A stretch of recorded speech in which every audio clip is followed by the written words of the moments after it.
La paix et la grâce de Dieu soient avec vous tous. Amen. C'est pour moi une grâce matin pour me trouver jusque-là.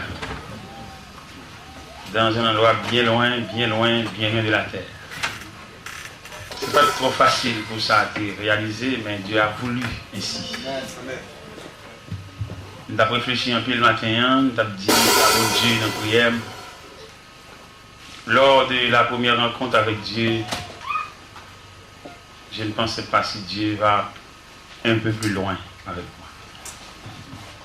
Mais quand même, il est le maître. Il fait tout ce qu'il veut. Nous ne sommes que les enfants de Dieu. Amen. Maintenant, je suis content de ce que me retrouver les visages, de nouveaux visages sur le plan physique, mais sur le plan spirituel, de visage habituel de la prière. Amen. Et nous avons un serviteur, tu as dit d'ici dans l'église, pasteur Denis Fils. Ça, c'est pour moi un choix à la rue Zamar, l'église de Dieu Union Chrétienne, pasteur Denis Noël. Eh bien, avant de nous fermer, avant de nous laisser ce monde, le Seigneur a des merveilles pour le faire. Nous avons avec Dieu, nous bagaille que papa nous pas ouais, bagaille que maman nous pas ouais. Et nous-mêmes, bon Dieu fait nous grâce. Noël. Nous avons travaillé pour Jésus dans le voyage. Et c'est le plus grand patron. Et c'est ce patron qui investit dans nous, même dans le pas semblant rien. Tout patron, il fait nous des exigences, il demande nos niveaux, il demande nos classes, il demande nos papiers, il demande nos feuilles. Il demande nous, on fait même des expériences. Mais ce grand patron, qu'on a parlé de lui matin, il prend nous même c'est sans espoir. Il prend nous. Et c'est ce patron qui paye avant même de commencer le travail. Il n'y a pas qu'à faire pour mon Dieu, nous manger comme ça. Et nous comprenons ça. Ça fait là nous avons une possibilité pour nous faire travailler pour mon Dieu, nous faisons avec joie. Parce que nous mangeons comme ça. Et moi-même, dans la prière, je n'ai pas droit en aucune façon m'exiger mon Dieu rien parce que moi touché déjà. Dans mes ouais, mais quelqu'un qui a conscience qui est touché déjà. Dieu nous a payé déjà. Il y a des gens qui vivent ensemble avec nous qui sont allés déjà.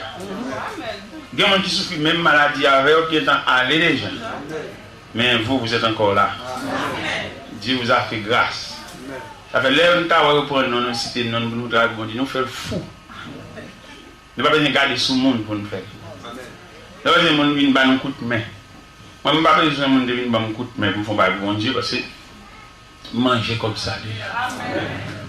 On a vu chez quelque côté, malgré que je prêchais, je suis sous chaîne, je colle dans le cou, je veste.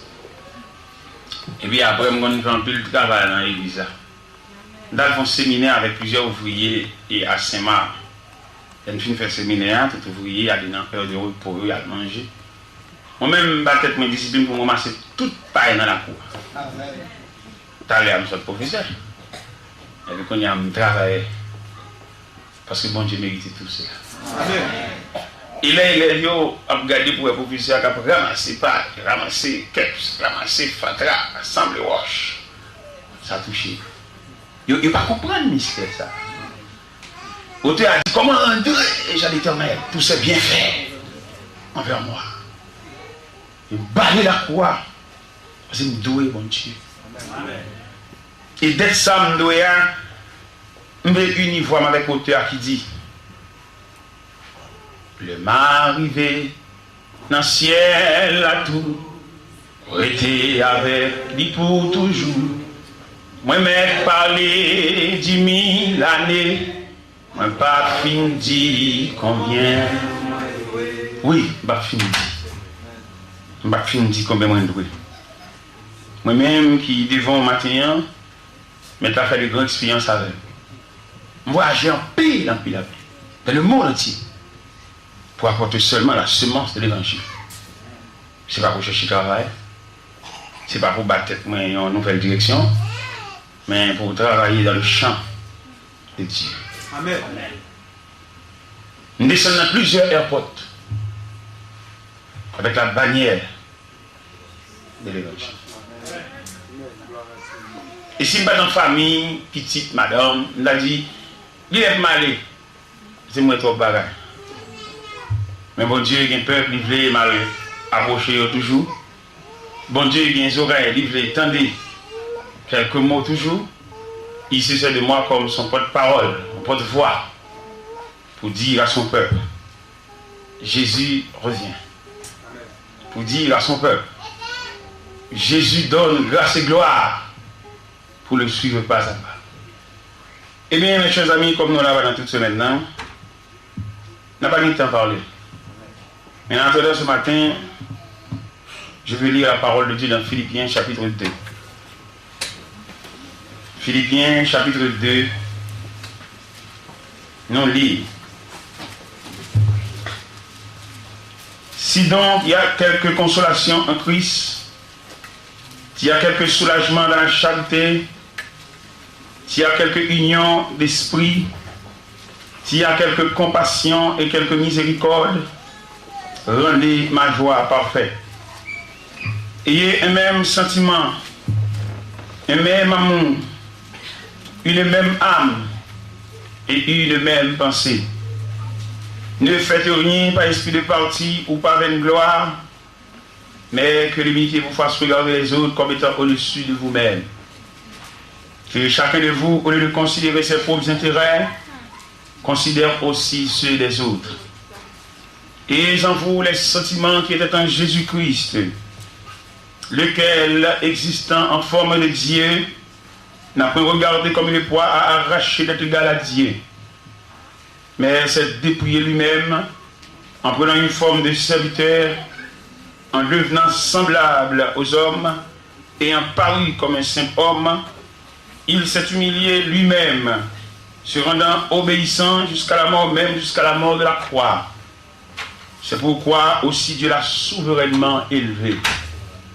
Il lui a donné le nom qui est au-dessus de tout nom, afin qu'au nom de Jésus, tout genou fléchisse dans les cieux, sur la terre, sous la terre, et que toute langue confesse que Jésus-Christ est Seigneur, à la gloire de Dieu le Père.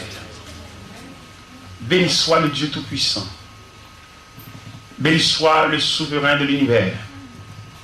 Béni soit celui qui donne la force à ceux qui sont fatigués.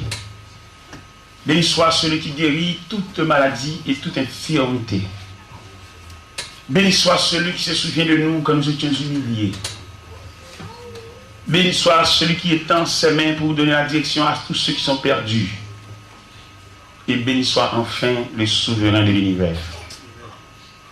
Père Céleste, ce matin, nous trouvons dans l'enceinte d'une église pour apporter un message de consolation à ceux qui souffrent amèrement. Nous te disons merci de ce que tu te sers de nous comme porte-voix ou porte-parole pour tes enfants. Nous n'avons aucun droit de parler pour nous-mêmes ou de parler de nous-mêmes, mais notre devoir à nous, c'est de soulever et élever au plus haut niveau le nom de Dieu. C'est d'éparpiller le nom de Jésus à travers toute l'assemblée, tout le pays, tout le continent. Parce qu'il n'y a aucun autre nom par lequel nous devons être sauvés, si ce n'est que le nom de Jésus. Que ce nom soit manifeste ce matin. Que ce nom soit élevé au-dessus de tous les noms de la terre. Et que ce nom se serve de nous, ou bien sert pour nous, garantie solennelle pour marcher dans ce monde parfait. C'est là notre cri. C'est là notre humble prière. Non en bas de nos mérites, mais au nom et par les mérites infinis de celui qui était, de celui qui est, de celui qui revient et de celui qui règne à jamais. Que la paix de Dieu soit avec vous. Amen. Il est un beau pays. Amen. Maintenant, nous voulons parler sur l'importance du nom de Jésus. Un grand nom. Le nom qui s'est placé au-dessus de tout nom. Le nom de Jésus. apôtre Paul parlait aux chrétiens de Philippe sur l'importance du nom de Jésus. Il dit quelque part, ayez en vous les sentiments qui étaient en Jésus-Christ, lequel existe en forme de Dieu. Mais n'a pas regardé comme une proie à arracher d'être égal à Dieu. Il s'est dépouillé lui-même. Il s'est dépouillé en ce sens, laissant la gloire du Père pour descendre jusqu'à nous. Disons mieux, descendre jusqu'au fond de la poussière pour nous attirer vers le ciel. Le nom de Jésus. Dans le nom de Jésus, il y a plusieurs étapes. Première étape dans le nom de Jésus, c'est qu'il descend. Il a laissé la gloire. Quand on lit Apocalypse, chapitre 5, on a pu remarquer l'agneau immolé qui est digne d'avancer et de prendre le livre.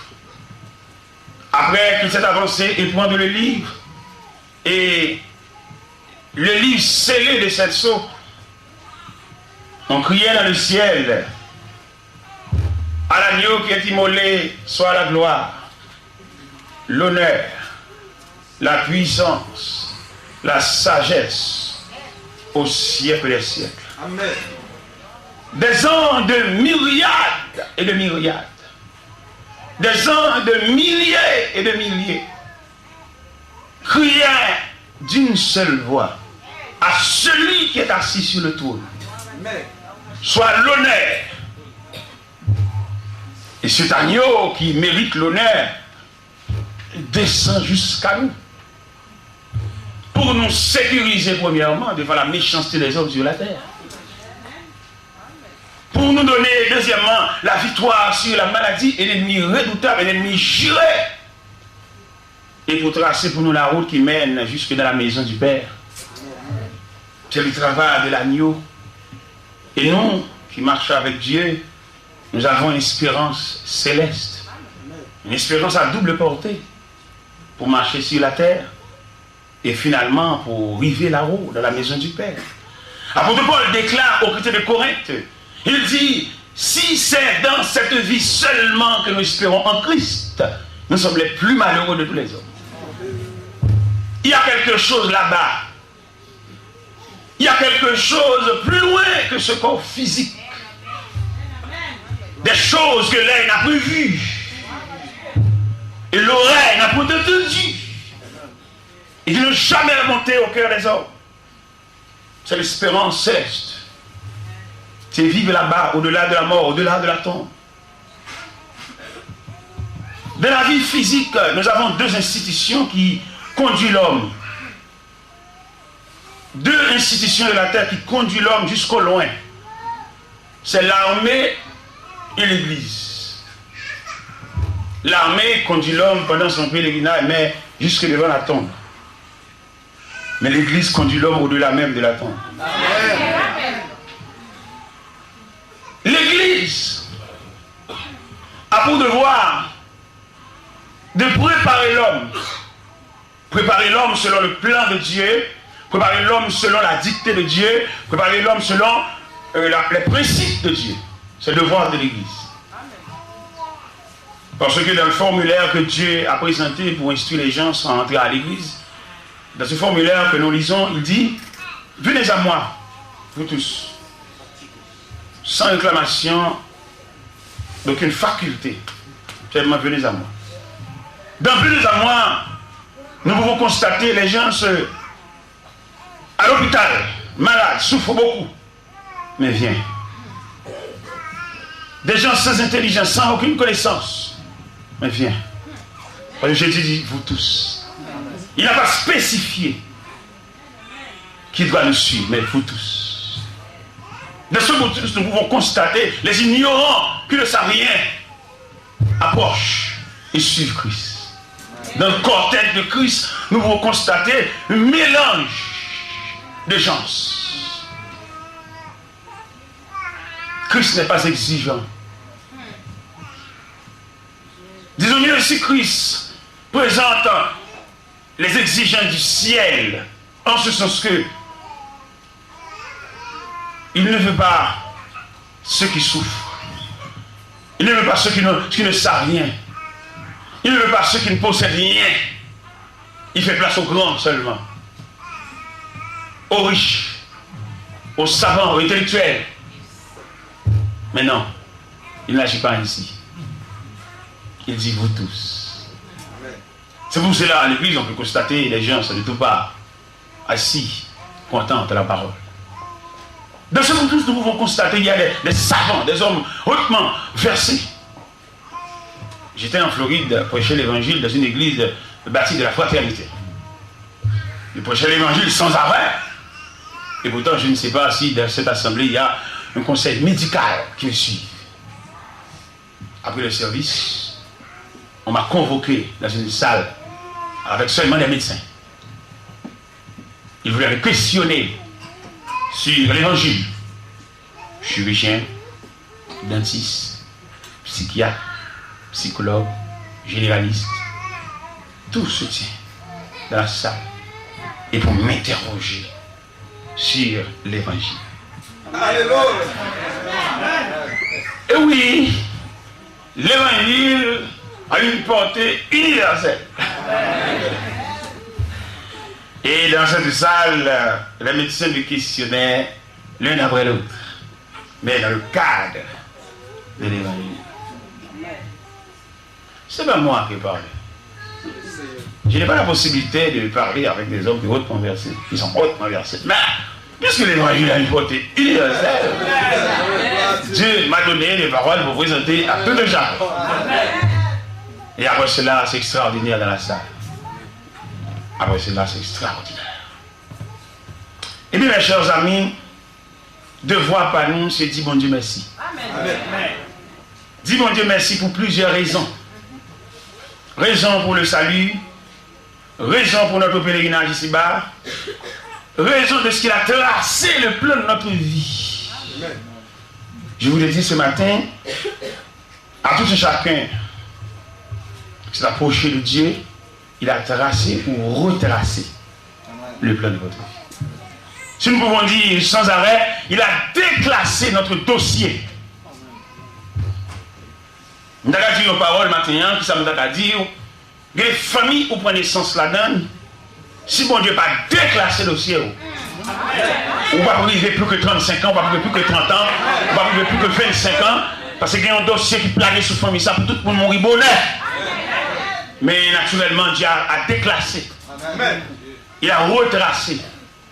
Et c'est pour cela que vous êtes encore là ce matin. Amen. Si bon Dieu n'a pas déclassé le dossier, nous on t'a cité dans les rangs des défunts. Il m'a même passé un message à l'Assemblée à matin pour dire bien aimé qui est là, dit les pour mourir, aller à passer.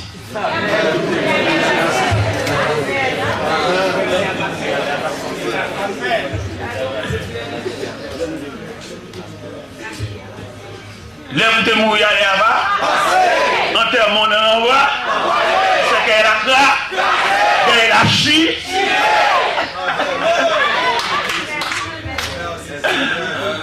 Oui, il n'a pas marché. Si nous vivons toujours, c'est pour nous vivre pour Dieu exclusivement. Pour qui ça me dit ça? Parce que si on reste là, mon Dieu travaille pour lui. Nous ne devons pas partager le temps avec mon Dieu. C'est pour nous vivre pour lui. Nous avons un cantique qui dit si nous vivons, il faut moins c'est grâce à mon Dieu, c'est pas rien faire pour ça. Moi, je ne peux pas aimer cantique ça. Pour ça, moi, je ne peux pas aimer. C'est pas arrêter moi comme ça. Nous sommes en bas de tribulation. Nous sommes en bas d'épreuve, nous sommes en bas de travail. Nous sommes rescapés. Je ne peux pas dire arrêtez moi pour la côté moi. Qui a arrêté moi pour la côté honte moi, côté humiliation, côté ma coopération, côté l'aide même démarrer dans la salle de l'hôpital, côté lit, côté accident, l'aime te faire les pieds, me casser, côté lit. Où sont les témoignages? Où sont les souvenirs des choses tristes de ma vie? Je vais me dire, arrêtez moi pour la mon accident, mon coup de clair. Il est pour nous chanter avec détermination. Nous ne devons pas chanter comme des chats qu'on répète. Nous devons chanter nos témoignages, chanter notre vie, chanter, chanter, chanter notre rencontre avec Dieu. Et les auteurs qui ont écrit des cantiques, ils ont chanté leur témoignage, ils ont chanté leur vie, ils ont chanté leur rencontre avec Dieu. Mais je dis, on voulait délier l'évangile. Nous avons l'évangile léger, l'évangile clos. C'est pour cela qu'on chante beaucoup de cantiques, mais sans valeur. Il y a des hommes qui ont chanté leur témoignage, ils ont chanté leur rencontre avec Dieu. Donc, auteur qui chantait. Vîmes tous à la péché, le Jésus joint. Est-ce que M. Kadi était comme ça? Non. Il y a un témoignage. Hein?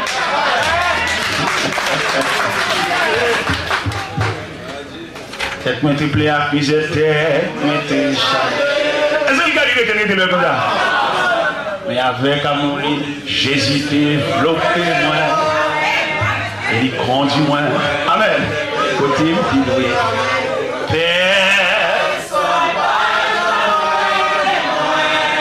quand Jésus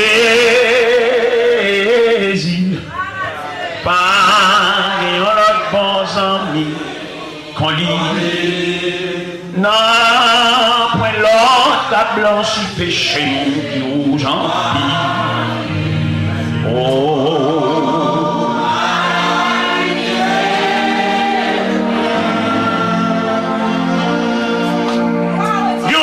qui chantait, elle chantait cantique, elle chantait rencontre avec Dieu.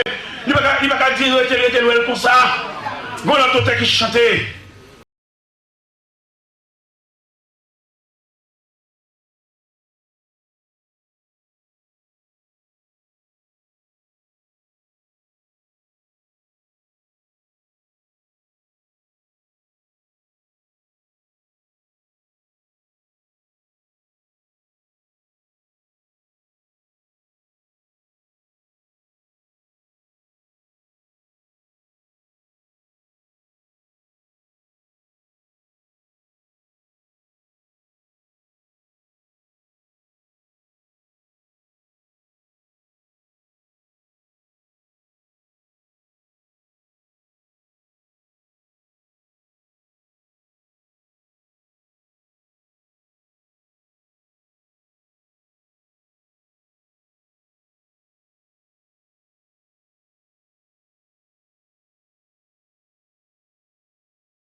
Il a répondu à l'appel de Dieu.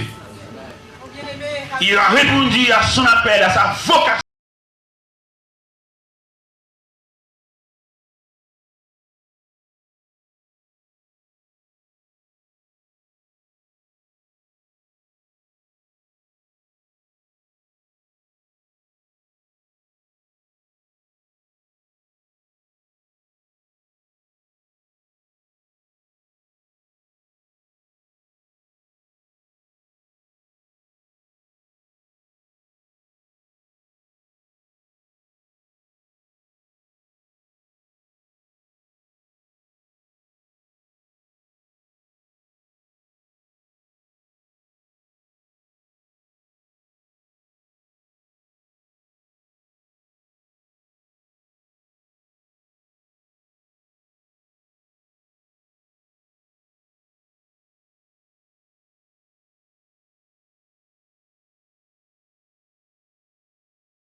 Chante la gloire de Dieu, chante leur témoignage, chante leur rencontre avec Dieu, chante la nature de la voie, la nature du chemin.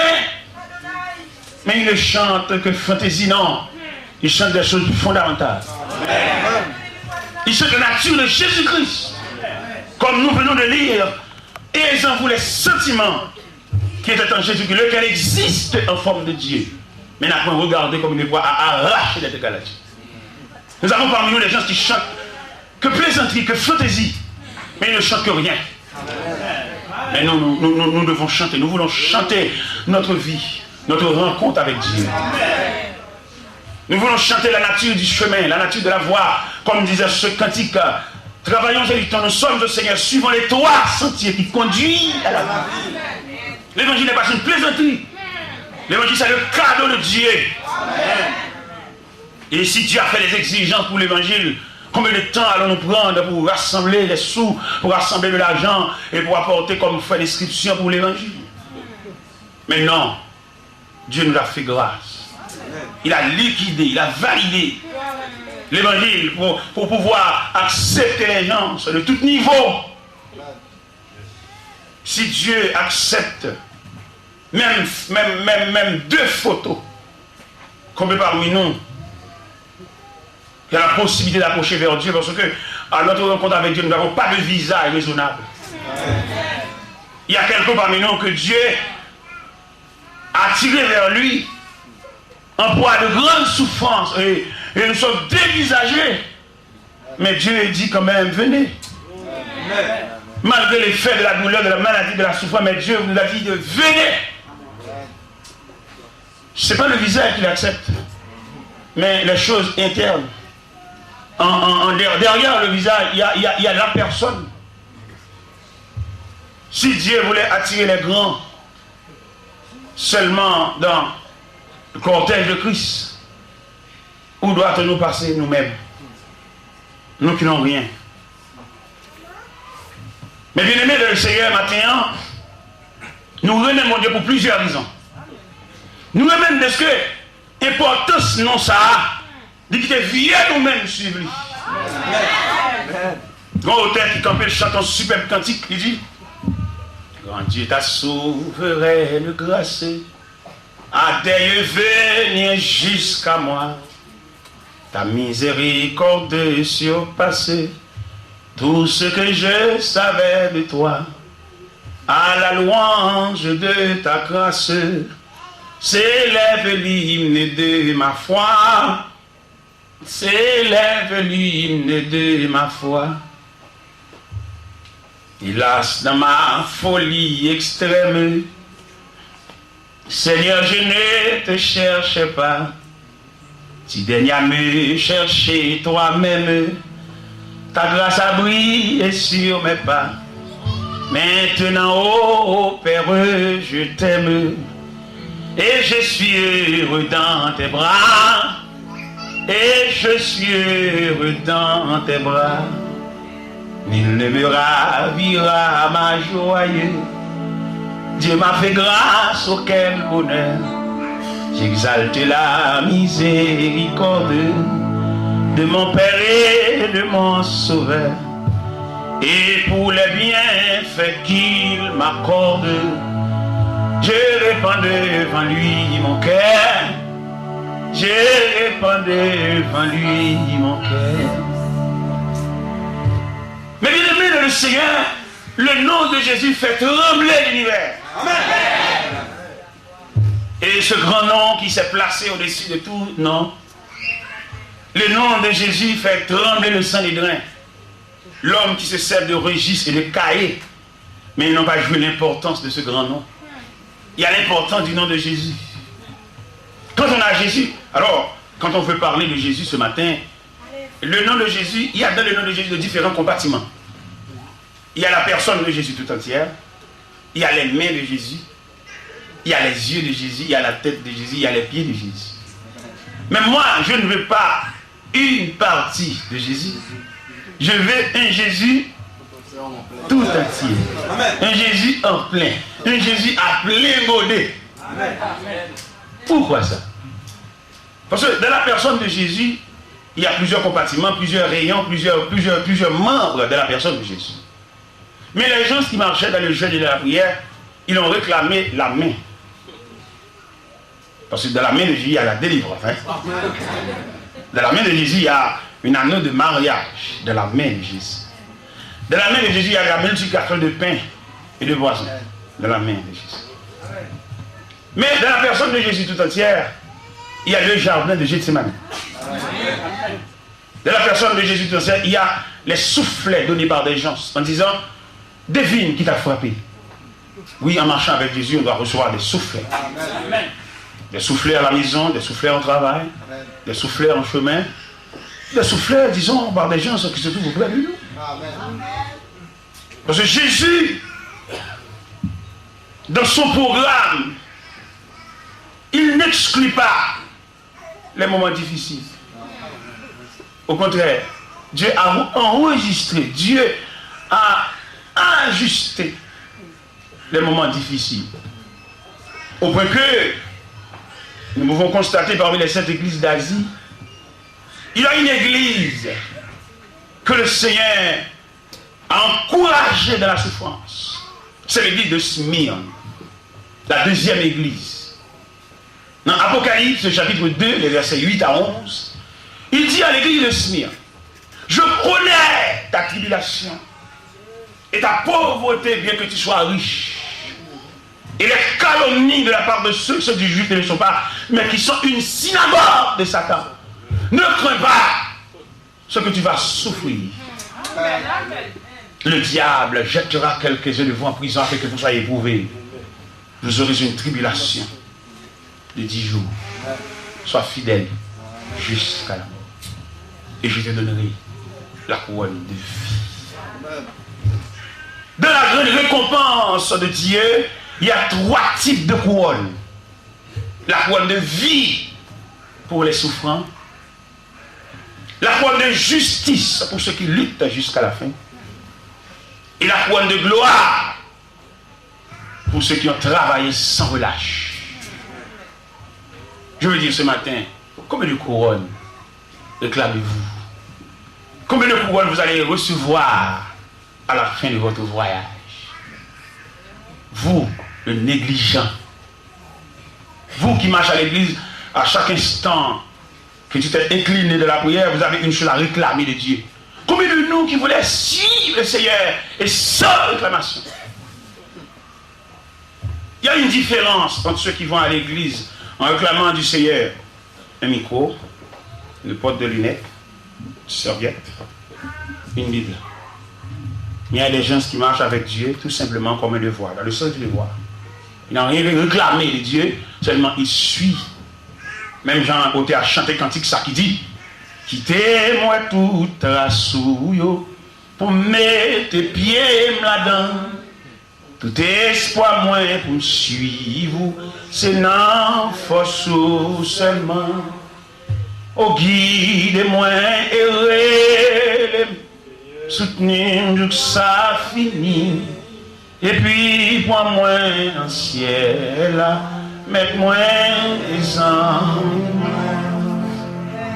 Pour Jésus, t'es pour tout monde yo cap suivre côté loyer ciel c'est là yo va et Jésus moi te promets pour me suivre tout le temps au ban moi grâce soit mette-moi les amis. Mais bien aimé dans le Seigneur, nous avons deux conceptions évangéliques. L'ancienne conception et la nouvelle conception. L'ancienne conception de l'évangile ne réclame rien de Dieu. Seulement, il exige les gens à mettre leurs pieds sur la trace de Dieu.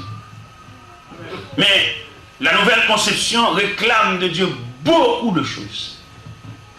Il se sert des versets pour dire c'est le Seigneur qui nous a dit de demander. Ils sont des mendiants. Nous avons beaucoup de mendiants parmi nous. Nous n'avons plus de mendiants que ceux qui servent Dieu d'une façon désintéressée.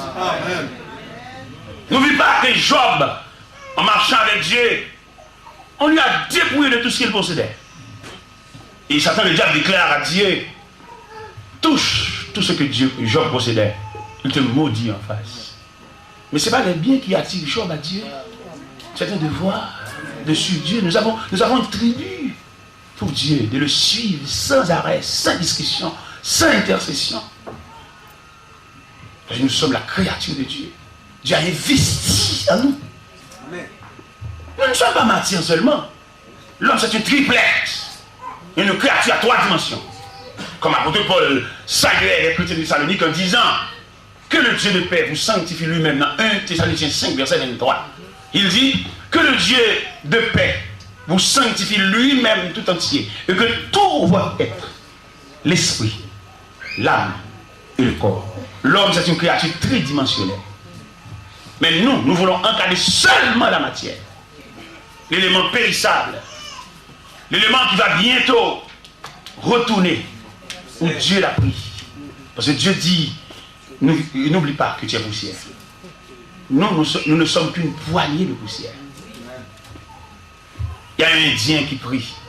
Il dit, Seigneur, je te remercie de ce que tu as permis à une poignée de poussière de se tenir devant toi pour te parler. Nous, quelle que soit notre capacité physique, intellectuelle, économique, nous ne sommes qu'une poignée de poussière. Quel que soit le nom de la personne, il y a des grands noms de la terre, hein? Mais quand même nous ne sommes qu'une poignée de poussière. Quelle que soit la possession, il y a des gens qui ont de belles voitures parquées au devant de l'église là, hein? Mais n'empêche que vous êtes. Il y a des hommes, lorsqu'ils se tiennent debout, vraiment, il est vraiment quelqu'un. Mais n'empêche que. Une poignée de poussière qui va bientôt décomposer, qui va bientôt retourner l'homme. Moïse, après des expériences vécues dans le pays d'Égypte, la plus grande civilisation d'alors, Moïse déclare, Seigneur, tu as été pour nous un refuge de génération en génération. Avant que les montagnes fussent nées et que tu créé la terre et le monde, d'éternité en éternité, tu es Dieu. Tu fais rentrer les hommes. Alléluia. Les hommes dans la poussière. Et tu dis, fils de l'homme, retournez. Quand 1000 ans sont à des yeux comme les Judiens, quand il n'est plus, qui le matin passe comme l'herbe, la coupe le soir elle sèche, nous sommes consumés par ta colère. Et ta fureur nous éprouvons. Tu mets devant toi nos iniquités à la lumière de ta femme, nos fautes cachées. Tous nos jours disparaissent par ton pouvoir. Nous voyons nos années s'évanouir comme un sang. Les jours de nos années s'élèvent à 70 ans. Et pour les plus robustes, à 80 ans. Et l'orgueil qui n'en tenait que père et misère, il passe vite. Et nous en venons. Au verset 12, il dit, enseigne-nous à bien compter nos jours, afin que nous appliquions notre cœur à la sagesse. Au verset 14, il déclare, rassasie-nous chaque matin de ta bonté